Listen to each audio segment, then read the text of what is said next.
stories, personal stories that are a game changer, to be quite honest with you. It's a game changer, and it inevitably will expand your worldview. So put on your listening ears, okay? If you want to expand your thresholds of limitation, change your beliefs so you can have a different reality. If you want to tune into your dream lifestyle, listen up. I don't even know what my numbers are at this point, but I've like manifested my dream lifestyles about 9 different times in 6 different countries over the past like 7 years. And I'm just gonna hop straight into my stories because it's going to do all the teaching, okay? Recently, I was at a spiritual center and I went into the restroom and I was in a high vibe state. So I was aware, I was looking, I was listening, I was aware of my state of being. And I went into the ladies' restroom and I looked at the stalls and I was like, oh, they say they're all closed and I'll wait. Now, quickly, there was a lady that came in after me. I was kind of stepped away from the door towards the mirrors. So she just went from stepping inside the women's restroom, going straight back to the stalls, never missing a beat. And I was like, oh, that was confident. And then I recognized that she had found an open stall. And I was like, that's weird. Like all of the little signs on the stalls had been turned to red saying they were occupied. And I immediately realized that she had no hesitation. She had no question in her mind. She plowed through, walked straight through. And I don't even think she was looking at the signs on the doors for confirmation or clarification for whether or not a stall was open, because she tried them all, found literally an extra stall I didn't even know existed in the room. I thought there was only 2 stalls. Turns out there was 3. So I only saw red, which meant closed or occupied on these stalls. So I didn't try the doors. I thought, well, it says it's red, and I thought logically and physically speaking, that little red tag only comes up when the door is locked. So logically, I'm thinking, like, why try it? Obviously, there's someone in there. It couldn't be red unless someone from the inside had turned the knob. So her experience that I got to witness was her walking in the bathroom, apparently seeing either an extra stall that I didn't see, or not even caring to check if these doors were locked and had the red sign up. She just like pushed on the doors until one opened. And this was huge for me. This was a big takeaway because she was not waiting for confirmation from physicality. She was not waiting on someone else, something external to her desires, saying that she was allowed to get what she wanted and needed immediately. She just went for it. I, on the other hand, thought I was being logical. I was playing by the rules of physical nature. I was playing by the rules of what I thought anyone would do. If you see a bathroom stall with the little red turned, like the little knob that turned red and said it's occupied and closed, why try it? She did not. So she had a different experience. She got to use the bathroom before me. No big deal. I got the takeaway, and we laughed because while she was in the bathroom, she said to me, oh, were you waiting in line? And I could hear her through the stall, and I laughed and I was like, yes, but clearly you don't have limits to your imagination like I do. And we laughed about it. And I needed to share this story with my community because constantly, at least personally speaking, and other people in my field, constantly we are checking for confirmation from physical reality to give us logical permission to do whatever we are about for the day. Now, in my community, we're just focusing on creating our dream lifestyle. All right? Like, if you're gonna suffer, if you're gonna struggle, if you're gonna meet challenge in life, you might as well do it going after your moonshot dreams, okay? Because we're going to struggle, we're going to suffer, and we're going to meet challenge. You might as well do it on the way to your dreams, because if you shoot for the stars, you land on the moon. So, the takeaway from my story was that we can practice catching our negative assumptions, catching the assumptions that what we want and desire aren't possible, or even assuming a block in our pathway. See, when I went into the restroom and I needed a stall, obviously I wanted an open stall and I didn't get one. I wasn't willing to take it to the next level. I wasn't willing to try the doors, try like just pushing them a little bit to see if they would actually open. Probably in her case, it was just barely on red and I misinterpreted it. But whatever the case is, we don't have to put our own limitations in the way. But that's what negative beliefs do. When we are heart-brain incoherent, which is a biological term for when the heart and the brain are not synced up, when we are heart-brain incoherent, we are going to find all of these excuses, all of these reasons for why our dreams aren't possible. Why is that the case? Well, some people call it, oh, you're not the vibration, you're not the frequency of it. You can't see it until you feel it. Okay, yeah, that's true. I'm going to speak more biologically. Our heart, I think they measured it, has like 17 times the electromagnetic, it's either 17 times the magnetic field or 17 times the electromagnetic field of our brain. So usually we go around assuming our mind and our thoughts will create a strategy that will get us to a desired end result. Sometimes we do, sometimes we don't. Now, the level of satisfaction that we have, the level of peace, happiness, joy, positive emotions that we have in any moment is the metric of our success. Why? Because when we accomplish a goal, usually it's not just there and we're done forever. Usually we have a new one. Usually we want more. That's the nature of evolution. So what I suggest to my clients and my community is, if you want to make your path so much more simpler and smoother and simply enjoyable, it's basically learning how to sync your heart and your brain through this breathing pattern called heart-brain coherent breathing. You can YouTube this. It's very simple. If you go to my socials, you can find a free guide on how to do it. Step by step, here's the quick rundown. You're going to put your attention on your chest. I like to put my hand there because it brings a little bit more sensation. You're going to direct your inner focus to your heart. That organ is very freaking important. All right, so we're just going to notice it. It's beating, it's doing its job. And now you're going to start to turn your attention to gratitude. Why gratitude?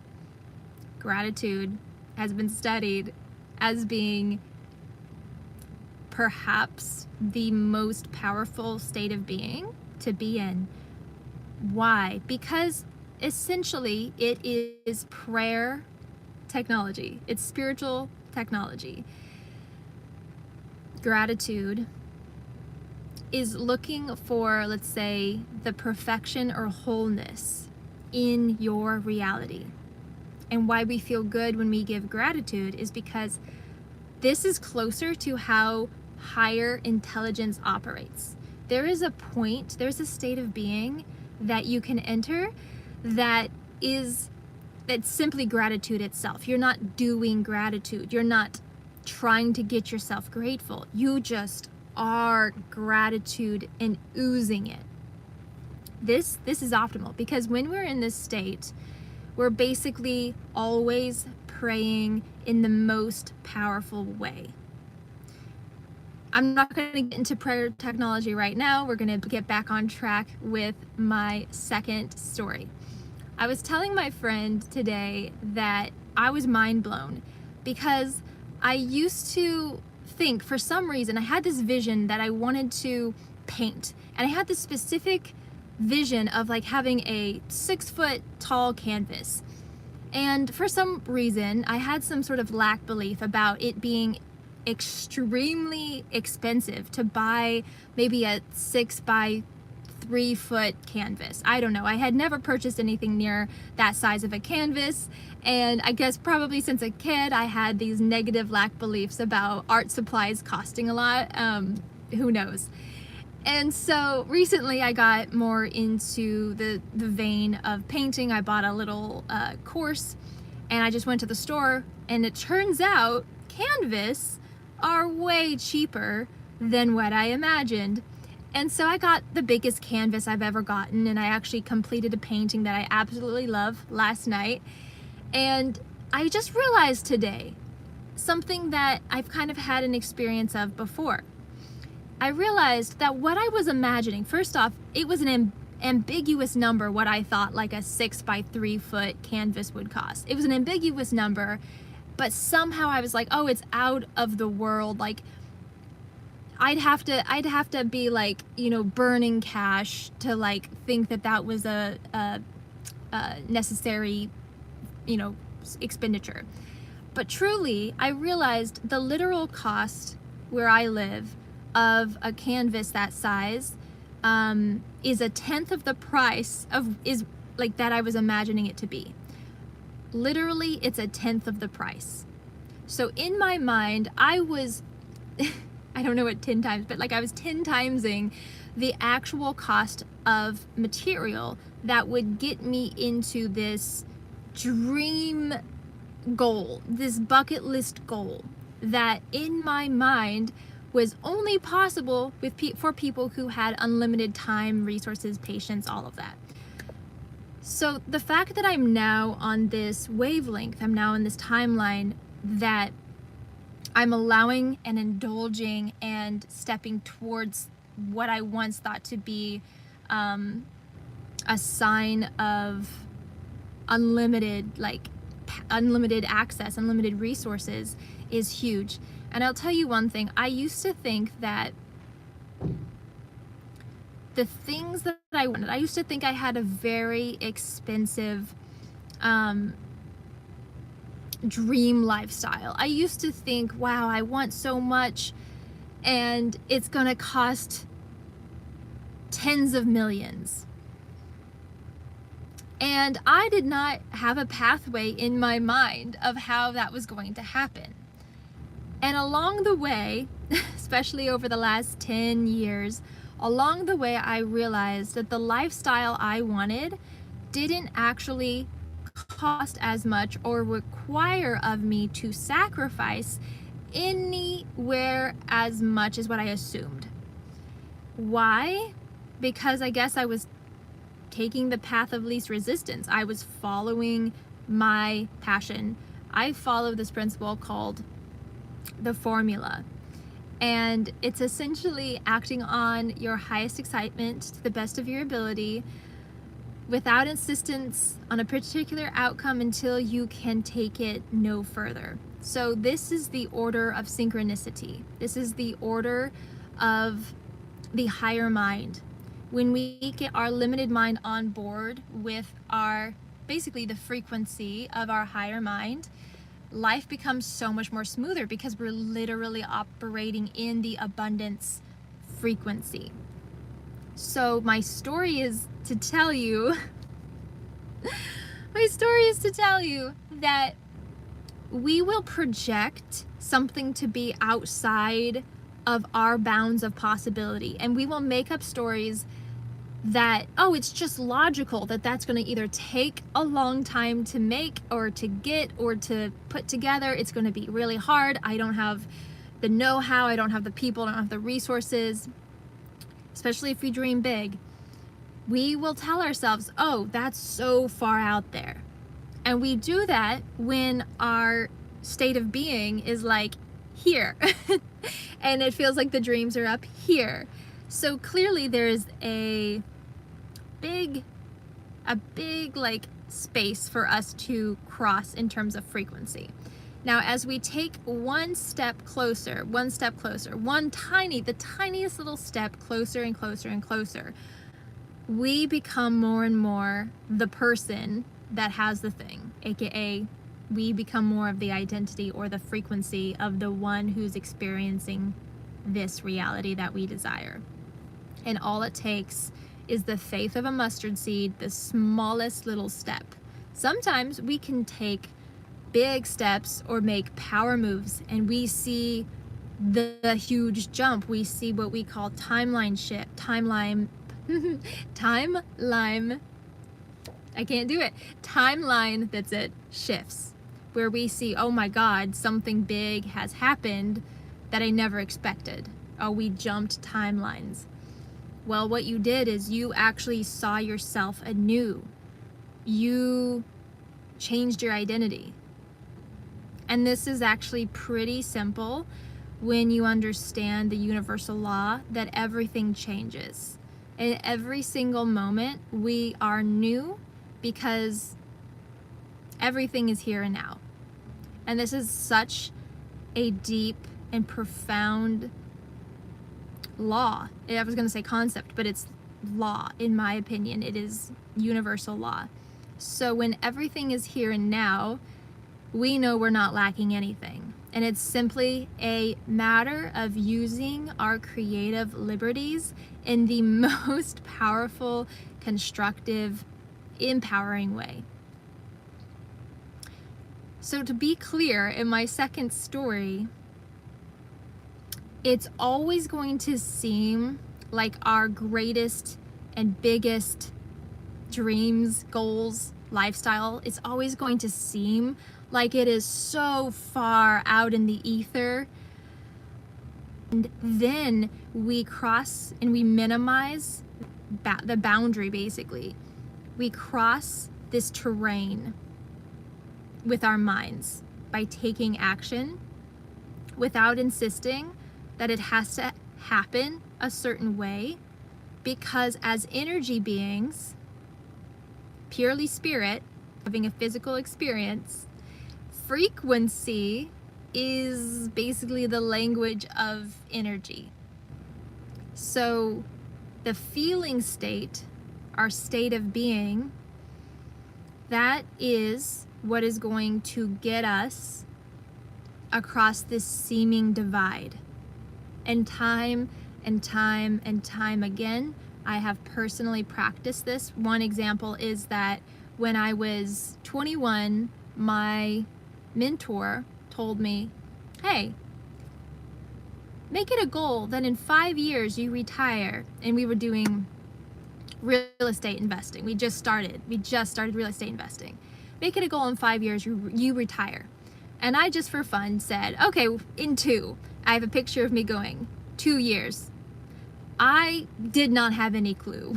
I didn't have any clue. I was barely in real estate investing at that time. I was working a 9 to 5. I was making like under $40,000 a year. I mean, it was barely better, I think, than minimum wage at some point, was what I was like used to making. And I was like, oh, I'm going to retire myself in 2 years, just joking about it. And guess what? I did it in 1. And from there, when I retired from my 9 to 5, I then was able to create my dream job, which is being a coach. And then I've done that for the past 8 years. So time and time and time again, I have had these outlandish goals and dreams that I, quote unquote, had no business like imagining. And my majority of my adulthood, has been me doing things that I never saw anyone else doing in my community, in my culture, or in my family.